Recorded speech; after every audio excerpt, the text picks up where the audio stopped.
estábamos hablando del subcomandante Marcos, estábamos hablando de Chiapas, estábamos hablando de todo lo que significa la lucha y de todo lo que usted ha acompañado a través de sus murales. Sí, precisamente soy un acompañante, soy de la sociedad civil, somos trabajadores de la cultura que vamos a colaborar con diferentes grupos sociales, con nuestros hermanos, con nuestros compañeros, a trabajar a donde nos invitan, pero pertenecemos efectivamente a la sociedad civil. Los compañeros zapatistas no salen nunca de Chiapas, y cuando lo hacen es en un acto específico, concreto, y todo el mundo lo sabe. ¿Cómo, Gustavo, llegas al contacto con los zapatistas?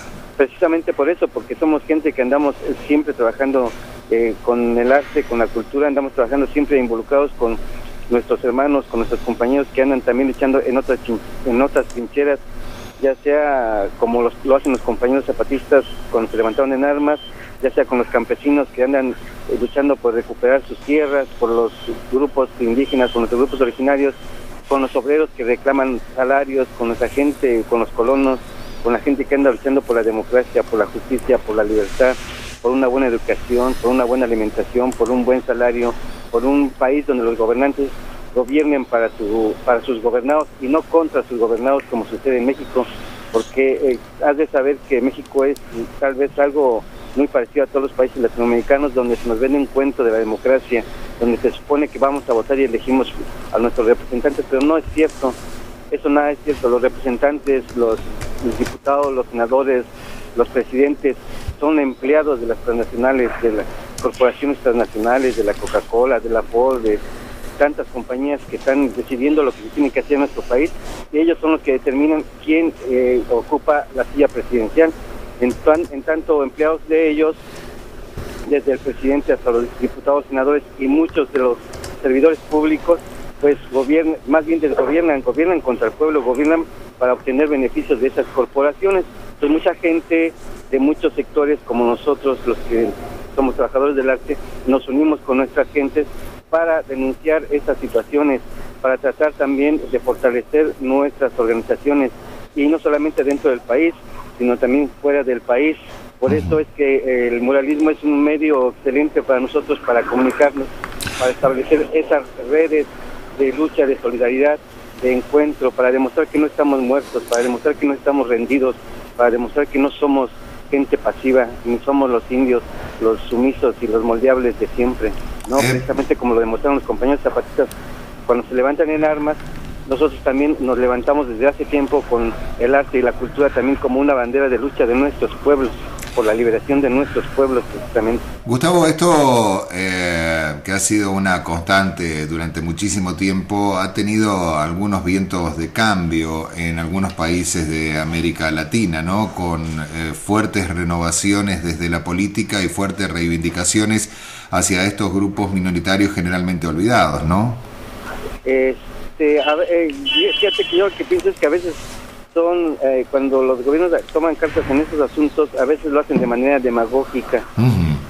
Solamente conozco el caso de los compañeros de los inuits en Groenlandia, donde ellos tienen, este grupo originario cuenta con una cámara de representantes de gente de gente originaria de ahí, ¿no? Con respecto a los daneses, sabes que es una colonia danesa, ¿no? Entonces tienen demasiadas ventajas, incluso tienen autonomía respecto al gobierno danés.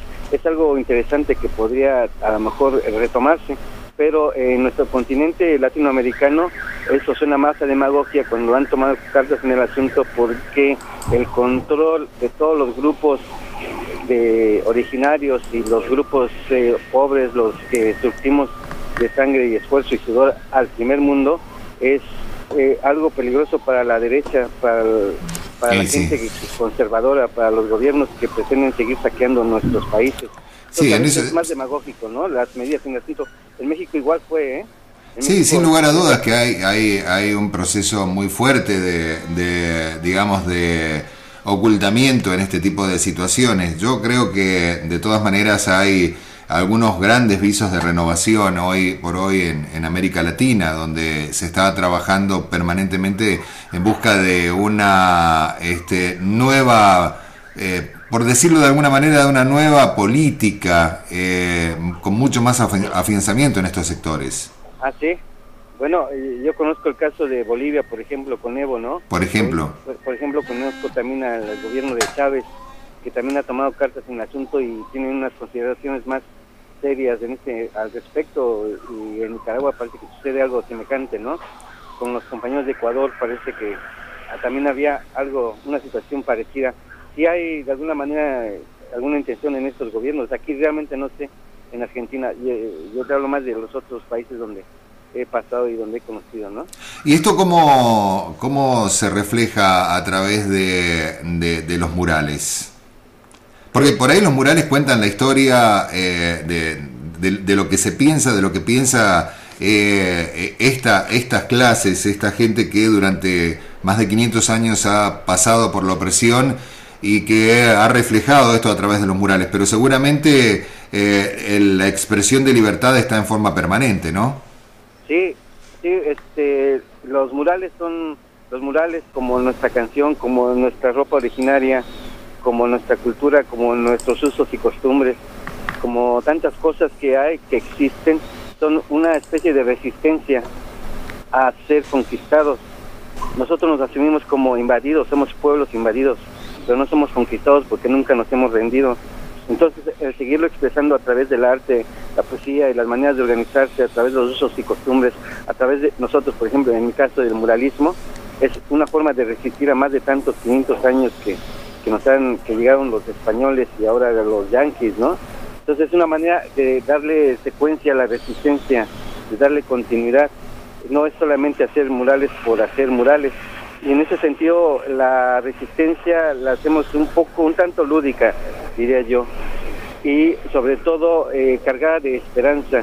No pretendemos estar poniendo siempre la masacre a la que fuimos sometidos, sino tener ese espíritu de esperanza, ese espíritu de construcción, ese espíritu de alegría. Queremos ser felices aunque no tengamos permiso, como dice el poeta. Queremos ser felices a pesar de tanta muerte, de tanta explotación, a pesar del olvido, a pesar de que los malos gobiernos nos han condenado a muerte, no solamente a los pueblos originarios, sino también a la gente pobre. Gustavo, la última pregunta tiene que ver cómo se conlleva esto con tu presencia en Palestina, por ejemplo, pintando murales. En Palestina, como en otros lugares a donde he ido, he viajado a través de estas redes solidarias, o sea, de pueblo a pueblo, nunca de manera oficial. No tenemos relación ni con partidos, ni menos con el gobierno, ni con ONGs, ni así. Entonces, cuando vamos a Palestina, estamos invitados precisamente para enlazar la lucha de nuestros pueblos, el pueblo mexicano y nuestros pueblos originarios, incluyendo la lucha de los compañeros zapatistas, con la lucha de los pueblos palestinos por su liberación. Tú sabes que Palestina está sufriendo lo que hemos sufrido todos los países que hemos sido colonias de los colonizadores, precisamente de los pueblos imperialistas, de los países imperialistas. Entonces los compañeros palestinos están siendo masacrados, les han robado su tierra, les continúan robando su territorio los sionistas, los israelitas sionistas. Y entonces de esa manera nos invitaron para compartir experiencias de lucha y de resistencia, y de pueblo a pueblo. Fue una relación de pueblo a pueblo directamente, ¿no? Y en sus muros, en los muros de la vergüenza, llegamos a pintar como en 7 lugares de este gran muro que es para encerrar al pueblo palestino. No divide. Ese gran muro que están construyendo los israelitas es para encerrar en un gran gueto al pueblo palestino y masacrarlos de manera más eficaz. Entonces eso fue lo que hicimos, a pesar de correr el riesgo de ser asesinados, porque los israelitas disparan a cualquier cosa y con cualquier pretexto, sean niños, mujeres, hombres, lo que sea. Entonces, muralistas. Sí, entonces también nosotros fuimos en esa misma situación, pero era importante demostrar la consecuencia de la solidaridad de los pueblos que están luchando.